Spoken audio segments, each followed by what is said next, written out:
É com enorme satisfação que eu recebo aqui, diante de mim, o presidente estadual do Partido dos Trabalhadores, o deputado estadual João de Deus. Seja muito bem-vindo ao nosso programa, João. Obrigado, Marquinho. É um prazer estar aqui com você, eu que já lhe conheço há muito tempo, na luta, né? Os cabelos da gente nem eram branco desse jeito, com certeza, né? Não eram. Mas me diz o seguinte, tem uma questão muito interessante. Quando a gente fala de PT, presidente, a gente está falando de um partido que nos últimos 25 anos, eu sei que a história do partido é muito maior, mas que nos últimos 25 anos ele é um partido que está no poder. Sim. Nos últimos 25 anos é um partido que tem influenciado diretamente a vida do brasileiro, e é por isso que sempre que a gente bota, eu estava recebendo algumas mensagens assim, por que uma entrevista tão segmentada? Eu não acho segmentada. O que interessa, e o que faz parte do Partido dos Trabalhadores, eu acho que interessa ao Brasil. E é a pergunta que eu inicio essa entrevista. Qual é o PT que a gente vai ver nas eleições de 2026? É um PT diferente do que a gente tem visto? É o mesmo PT? Tem uma onda de renovação de marca, de lideranças. Como é que o senhor está vendo o PT que a gente vai ver nas eleições de 2026? Marquinho, olha, o Partido dos Trabalhadores, ele é um partido diferenciado em vários aspectos. E um deles é essa capacidade da gente estar sempre tendo um debate interno, os seus fóruns internos, para a gente discutir e debater os rumos do partido e, logicamente, do país, nas condições que nós enfrentamos e até levando em consideração a conjuntura mundial também. A gente vê que o mundo, ou pelo menos podemos dizer assim, hoje o que nós estamos vendo na política internacional está totalmente diferente daquilo que a gente, digamos que enfrentou há 10, 20 anos atrás. E o partido precisa estar preparado e estrategicamente fazendo essa leitura dessa conjuntura para saber fazer esse enfrentamento. O bom do PT é que não tem ali um dono que chega a dizer assim.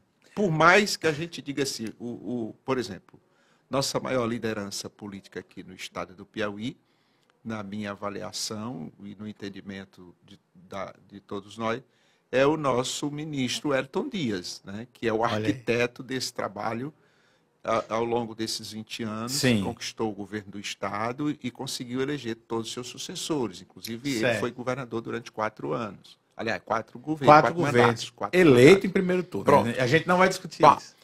E, sem dúvida nenhuma, o nosso governador Rafael, ele vem já dentro de uma nova realidade, de um novo momento, onde nós temos rede social, que não tinha lá há 20 anos atrás, onde a tecnologia é cada vez mais presente em tudo, na vida das pessoas, a inteligência artificial, que é o que vem pela frente ainda muito mais forte ainda, né? Porque o mundo inteiro hoje está investindo nessa questão da inteligência artificial. E quem não investir, obviamente, quem não compreender isso, quem não interpretar isso, obviamente que fica para trás. Então, diante desse contexto, o PT de 2026, a disputa que nós vamos fazer já não pode ser no mesmo molde que a gente fez há 20 anos atrás. Eu vou pedir para o André. André, foca nessa foto bem aqui.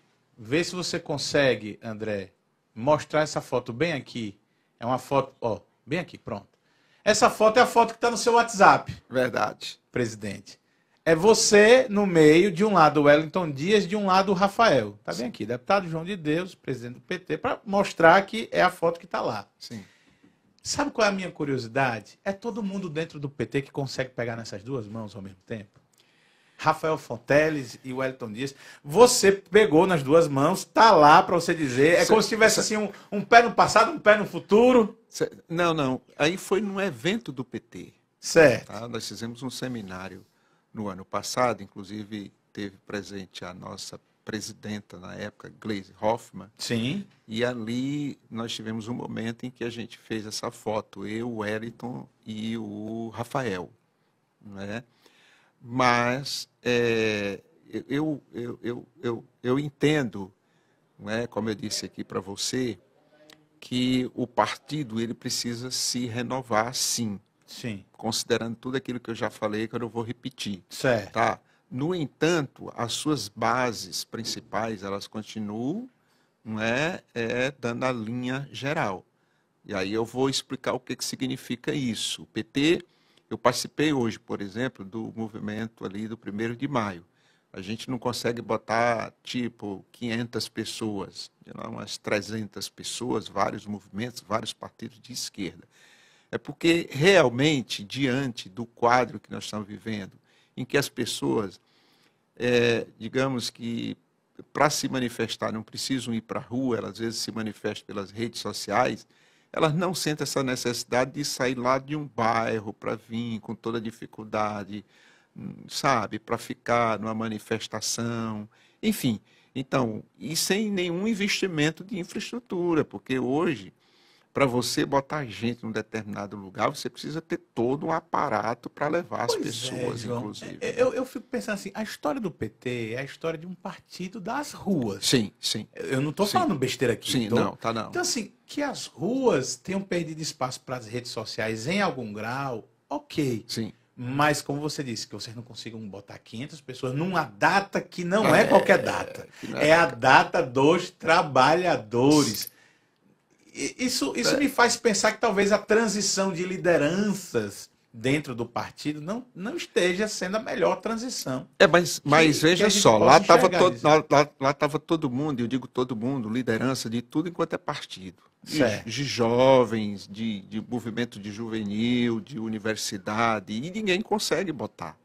Esse é um grande desafio. Você lembra que no ano passado o Lula foi para uma manifestação do 1º de maio, e lá em São Paulo, né, que é o reduto do berço do PT, e lá tinha muito pouca gente. Tanto é que esse ano a recomendação para ele foi não participar de nenhum evento. Né?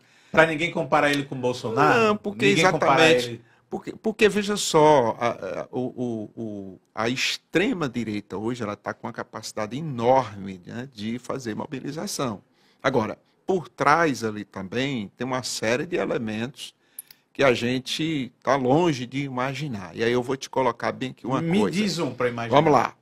O dono da Havan, ele seguramente chama os funcionários, bota carro e diz o seguinte: se você não for, você vai ser demitido. A regra é assim. Quem é que não vai nessas condições? O velho da Havan, não é só, eu estou dando ele como exemplo. Sim, um exemplo. Tá. Você está dizendo que, do jeito que acontece com ele, acontece com muitos outros. Vamos pegar os exemplos aqui que nós tivemos daquelas manifestações no período das eleições passadas, ali no pós-eleitoral e até no período de bloqueamento das BRs, que foi fruto de toda vamos dizer que uma investida contra, por parte do Supremo Tribunal Federal e do TSE. Ali tinha mão de grandes empresários do agronegócio, caminhoneiros. Aquele caminhoneiro ele não fazia um bloqueamento de estrada por livre e espontânea vontade. Ali tinha por trás o dedo do agronegócio. Disse, tem que fazer e se não fizer, você está demitido. Então, nessas condições, às vezes até contra a vontade da pessoa, né, ela termina fazendo, porque está em jogo a sobrevivência dela. E nós não utilizamos esse tipo de dispositivo. Nós nunca, por exemplo, Marquinhos, fizemos uma manifestação e fomos atrás, por exemplo, dos comissionados do Estado. Nunca. Nunca. E isso aqui eu sou prova disso. Nós nunca dissemos, ei, secretário, ligue aí para todo mundo. O senhor vai ter que dizer nunca de novo, porque eu vou ter que contestar. Os comissionados do Estado nunca foram convocados, inclusive. Pelo partido não. Não pelo partido. Não. Eu te digo isso com sinceridade. Não sei se outros movimentos se convocam. Se individualmente o secretário da pasta, ou a pessoa que indicou, convoca. Mas você está dizendo que o PT não convoca. Não. Entendeu? Mas lava as mãos e a nossa para os gestores. A nossa convocação ela se dá, como eu fiz um vídeo, por exemplo, chamando as pessoas para participar do ato do 1º de maio pelas redes sociais. Bom, quem acha que é importante e tem condições de ir, vai. Quem acha que é importante, mas não tem condições de ir, não vai. O fato é que nós fizemos o convite e, de alguma forma, as pessoas sabiam que tinha um ato em defesa do 1º de maio. Agora, o mais importante nesse momento é a gente conseguir passar para a grande maioria da população o significado dessa data, né? E exatamente hoje, dia 1º de maio de 2025, para que as pessoas compreendam a importância dessa data. Quem não sabe, vai no Google lá que você consegue entender direitinho qual é o significado dela, que é uma data de referência muito importante da classe trabalhadora mundial em defesa da redução da jornada de trabalho, que chegava a ser 16 horas por dia. Por dia. Quer dizer, o mundo já está mais civilizado. Hoje ela está em torno de 8 horas. E tem alguns países que chega a ser 6 horas. O serviço público no Brasil, por exemplo, ele a jornada de trabalho é menor do que a do serviço privado.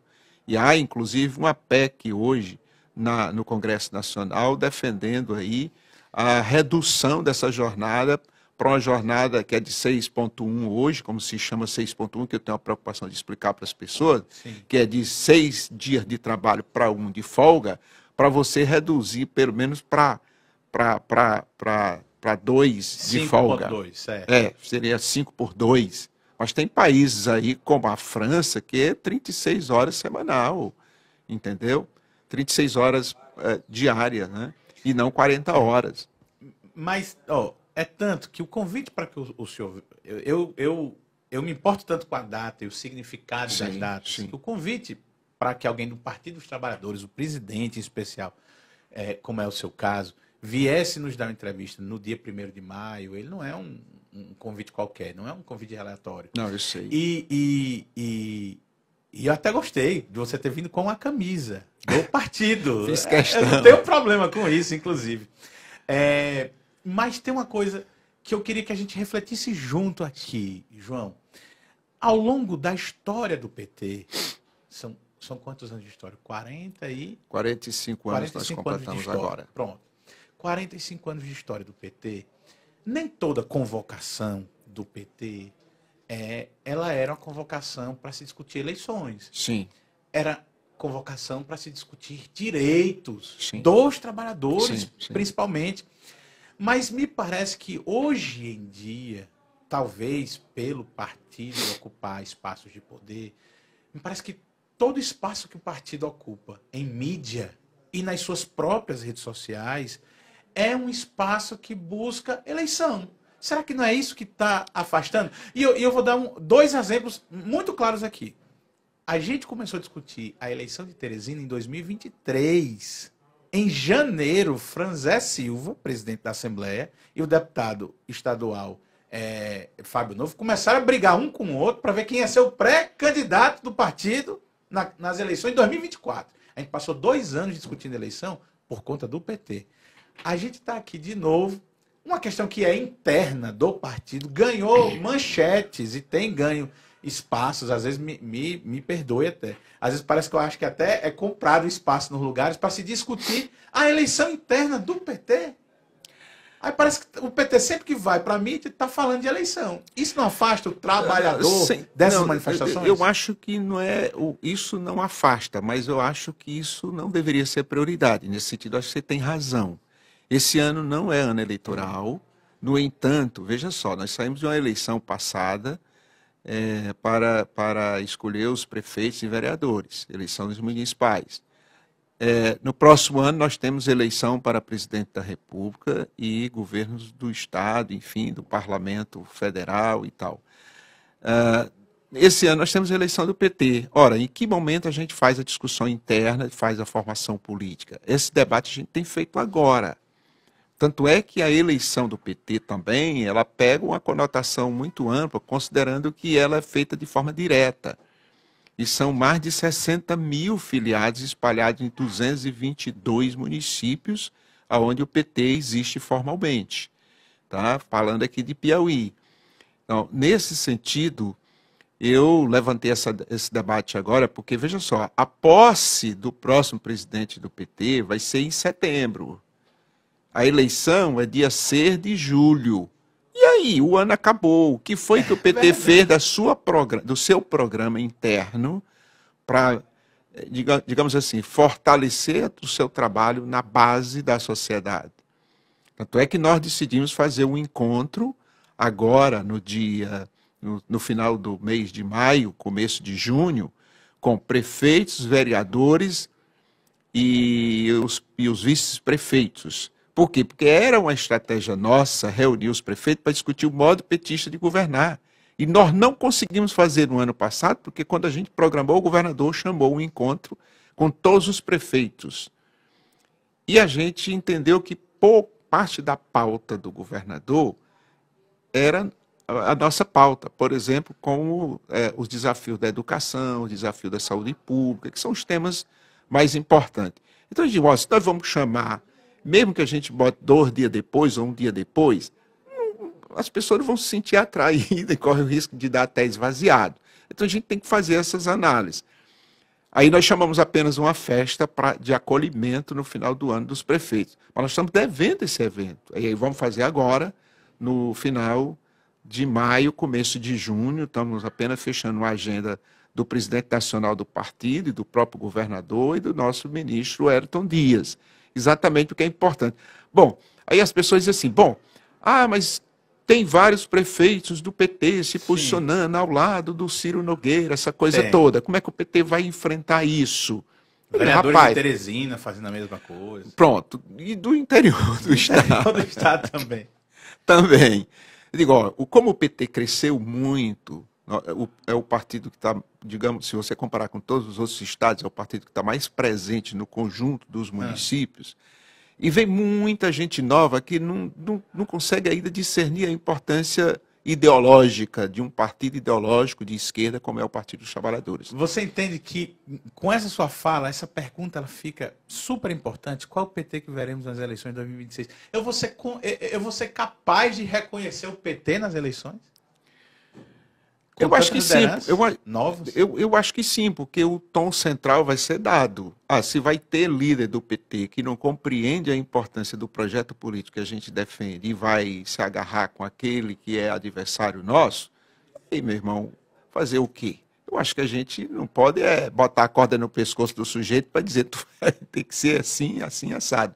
E nesse sentido é que a gente vai fazer os eventos de formação política, de debate político. Por exemplo, nós defendemos um projeto político de sociedade. Nós estamos fazendo um enfrentamento dentro do Congresso Nacional que não é simples. O presidente Lula gostaria de fazer mais do que é possível fazer diante de um Congresso que é majoritariamente bolsonarista, que é majoritariamente de extrema direita. E aí? Como é que nós vamos agora estar acenando para a gente desse lado de lá, que não discute país e se discute apenas outros interesses, não é? Da direita. Então, essa discussão ela tem que ser feita, Marquinhos, porque as pessoas ainda, nem pelo fato de ser um vereador, e às vezes nem de deputado estadual, a bancada estadual do PT, para você ter uma ideia, chegou a se manifestar, não é? Colocando a possibilidade de um diálogo com o senador, que é o nosso, um dos maiores adversários nossos. Sabe o que me parece, João de Deus? É que, para o PT, a reeleição do atual governador Rafael, ela já é uma certeza tão grande, tão encaminhada, que dentro do PT não há assim, o sentimento de risco nenhum de se abrir a porta para se votar no adversário para o Senado. Você acha que é isso mesmo? Você acha que não tem risco nenhum? Isso pode passar pela cabeça de algumas pessoas, eu não duvido, mas pelo menos da direção do partido, não. Nós fazemos uma leitura semanal, diária, tá? Para a gente tentar compreender as relações, a história de Teresina aqui, na última eleição. Acho que passou ali uma mensagem muito clara para a gente. Ninguém ganha eleição antes do dia. A gente não pode cometer erros nesse sentido, a gente precisa baixar a bola, tá certo? A gente precisa suar a camisa, gastar a sola do sapato. Sandalinha da humildade. Pronto, e dialogar com a população, especialmente fazendo um balanço daquilo que era o Piauí há 20 anos atrás, para que é o Piauí na atualidade. E aí eu vou além disso.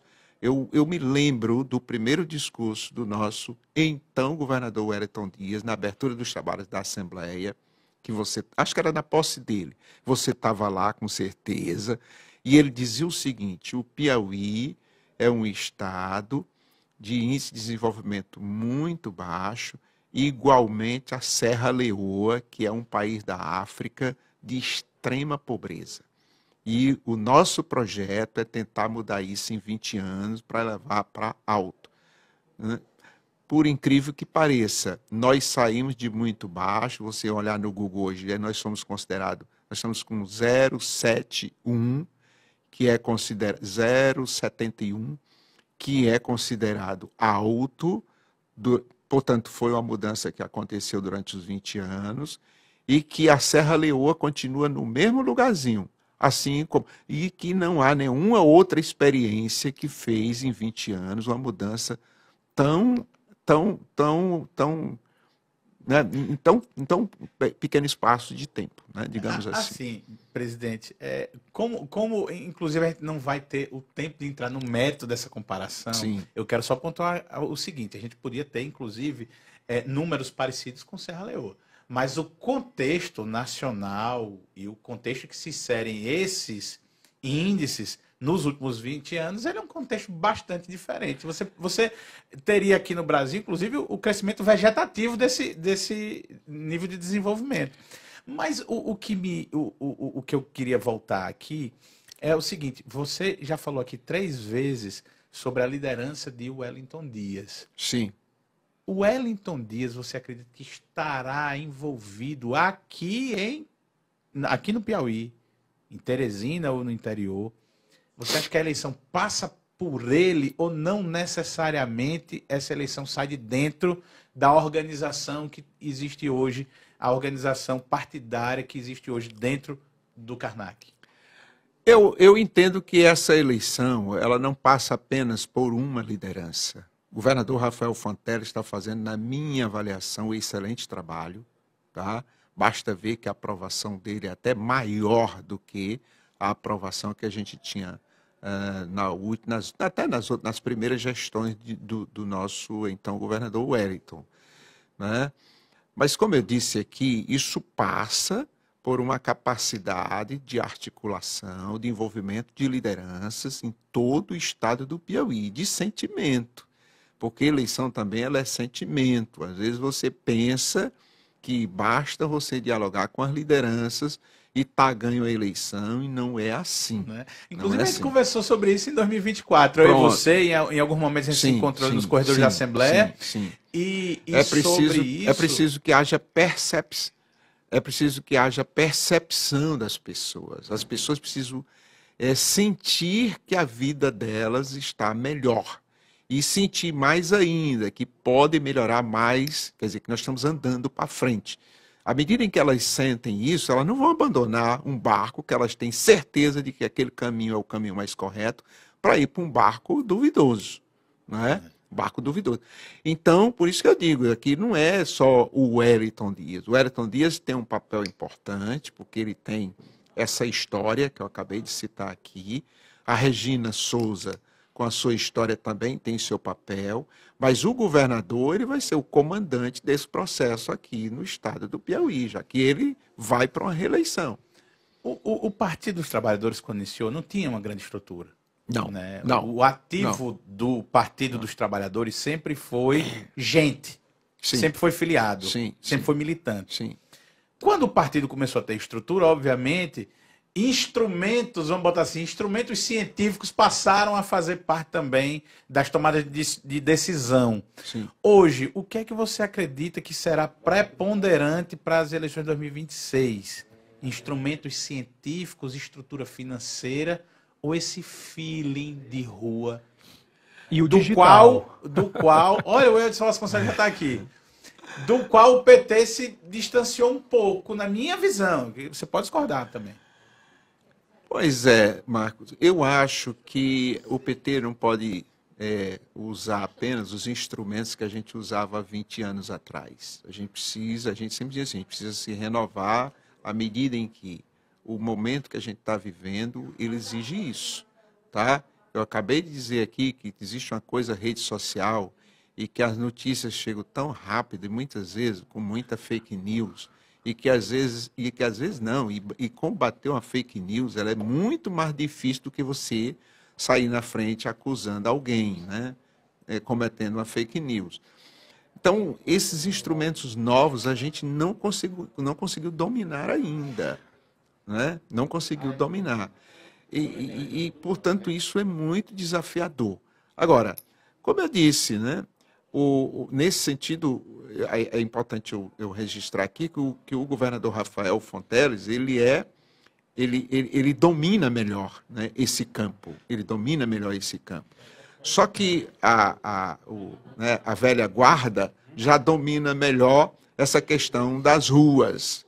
E, nesse sentido, a gente pode juntar as duas coisas para poder dar certo, inclusive fazer uma campanha cada vez com mais presença de gente na rua, né? Olha aí. E a cor vermelha, tá? E a estrela. Não é branco mais, não?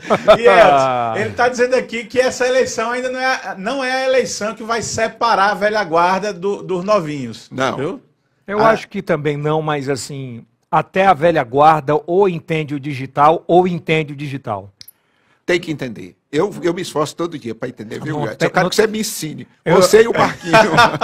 Deputado, eu estava falando, eu sempre falo para o Marquinhos, que existe dois tipos de comunicação antes e pós-pandemia, né? Sim. Antes pandemia, a gente tinha a comunicação estática, aquela que as pessoas paravam para assistir programa tal, paravam para assistir o jornal tal, parava para assistir isso. Está com a falha aqui no De novo a falha? Melhorou, vai lá. Melhorou, vai. Melhor? De novo, vamos lá. Estava falando que antes da pandemia... Rapaz, não acredito que o Gilberto não resolveu de ontem, 24 horas. Depois o Marquinhos interpreta. Não tem como. Não tem como, é porque ele tá fazendo um. Corre lá, o Ari, tenta resolver, porque o Gilberto tá com problema de novo. Aqui. Aí tá ok? Aqui tá ótimo. Aqui pra mim não tá é ótimo. para deixar de estar. Não, ele não tá escutando. Tá picotando? Tem um picotezinho aqui. Mas eu acho que é aqui, porque quando eu entrei aqui, começou depois você estava falando. Tava ótimo, né? Tava normal. Tá tranquilo. Tava cortando. Eu acho que foi o Antônio. Depois que o Antônio entrou aqui no estúdio, entrou na frente da câmera, ele acabou atrapalhando todo o Foi fluxo. isso, mais ou menos. Foi todo o fluxo de áudio, né? Parece que agora melhorou. Melhorou? Ele vai ficar congelado aqui para. Não, então eu vou falar aqui. Vai, fala. Estava falando que antes pandemia e pós-pandemia ensinou muito a gente sobre os dois tipos de comunicação, que isso é uma opinião minha, né? Que se apresentaram para o mundo inteiro. Não foi só no Brasil. Tinha a comunicação estática, que é aquela comunicação que você tinha o tempo para parar para assistir programa tal, parar para assistir comentário tal, parar para fazer isso. E a gente vive a era agora da comunicação móvel, que você está andando, o celular está na mão, o corte está ali, e você vai se informando sobre drops de 2 minutos e meio sobre determinados assuntos, e o tempo inteiro chegando a informação. Por isso que a importância de ter um rosto como o Marcos Melo, um rosto como o do Gordinho, que já tem toda a história. Você acredita na história do que você está falando. Ninguém vai se colocar na imagem para vender fake news. Acho que a gente vive uma revolução na comunicação e no jeito de se comunicar, deputado. Sem dúvida, Welton, você tem razão. Hoje qualquer pessoa pode pegar um celular e pode fazer um programa no YouTube, sei lá, nas redes sociais, não é, no Instagram. E as pessoas que não têm a menor credibilidade botam lá notícias, de repente você vai atrás, muita gente não se preocupa e nem tem ferramenta para ir atrás para saber se é verdade ou não. Deixa eu lhe dar um dado aqui, deputado, só para você ter ideia. Eu falei ontem isso para o Marcos. Nós findamos o mês de abril com 18.900.000 views só no Instagram, 4 milhões de contas alcançadas. E Teresina representa, isso são os dados, né? Teresina representa isso 11,5%. Se a gente calcular 11,5% sobre 18.900.000, você imagina o quanto esse corte que o senhor vai estar daqui a pouco vai chegar na palma da mão das pessoas, no tablet, no celular, em quase todos. Então, o algoritmo de entrega hoje do Instagram, ele é muito forte. Muito forte. Tem certeza. Você tem razão. E ainda tem mais. Você faz uma entrevista aqui de meia hora, de 20 minutos, se você botar 20 minutos, ninguém para ver 20 Não, minutos. aqui Né? as pessoas vão assistir vários pedaços dessa entrevista durante muito tempo nos Fracionado. próximos dias. As pessoas, para engolir, não conseguem engolir o produto inteiro. não dá Tem não. que picotar o produto para poder... E é no Isso 2.0. Se for no 1.0, ainda não quer. Aumenta ali a velocidade. Pronto, É isso. pronto, você tem certeza. Olha, seja bem-vindo, deputado. Parabéns pelo Dia do Trabalhador, já que sou representante, presidente do Partido dos Trabalhadores. Acho que é uma data muito importante, embora nós estejamos aqui neste acordo interempresarial, que amanhã está todo mundo de folga, então vamos ter uma folga amanhã. Mas parabéns pelo trabalhador e para todos, viu? Obrigado e parabéns para você, o Marquinho também. Vocês também são trabalhadores. Né? Eu não sei. Sei nem o que é feriado. Quem é que sabe o que é feriado, Elton? Se a gente consegue reduzir a jornada de trabalho para 40 horas para todo mundo do setor privado, o que vai significar? É que vocês não vão poder botar isso aqui para funcionar no final aí a gente vai ter que contratar mais. Vai ter que Porque a contratar. informação não Vocês vão para. ter que contratar mais gente, É lógico. verdade. Né? É Mas é verdade. mais gente que vai ficar feliz Com e, sem certeza. dúvida nenhuma, Ou nós mais gente que vai vamos ficar triste, ter mais porque não tá numa- gente, né? Mais pai de família acompanhando ali seus filhos no dia a dia da Mas é escola, bom. de um lazer. Eu tenho um amigo, só me permito aqui, um parente meu que ele morou em São Paulo durante muito tempo. Ele trabalhava numa fábrica lá em São Paulo e morava na periferia de São Paulo. E ele dizia o seguinte para mim, disse, rapaz, ele hoje mora no interior aqui de Zé de Freitas, né? Lá perto do meu sítio também, onde eu nasci, na Palmeirinha, né? Então ele diz o seguinte, rapaz, eu saía 3 horas da manhã de casa, pegava duas conduções para chegar e estar na fábrica antes de 7 horas. E eu só retornava, eu saía, meus filhos estavam dormindo, e eu só retornava e chegava em casa por volta de 10 da noite. Meus filhos estavam dormindo. Então, eu só tinha condições de conviver com meus filhos no domingo, porque no sábado também eu tinha que trabalhar. Você imagina o que é? Aí a famosa frase de dizer assim, lá em São Paulo o povo sobrevive. Pois é. Aqui no pois Nordeste ainda a gente vive. Ainda a gente vive, eu concordo com você. Você entendeu? É bem o isso. significado, não é, dessa redução da jornada de trabalho. E o setor público hoje, ele já tem uma jornada de apenas 40 horas semanal. Eu acho que a gente pode avançar no nosso país para estender essa conquista para o setor privado. Devolvo ao Marquinhos, bom feriado para o senhor, deputado, que hoje está de Dia do Trabalhador, amanhã é o nosso Dia do Trabalhador. Tchau, Marquinhos. Até mais, Elton. Bom final de semana. Para você e para a turma aí da IELTV. Foi um prazer, Elton. Voltando aqui, eu quero agradecer demais a sua presença aqui, João de Deus. E eu, sinceramente, quero renovar o convite para que a gente volte a falar sobre questões que são interessantes para os trabalhadores, para os piauienses.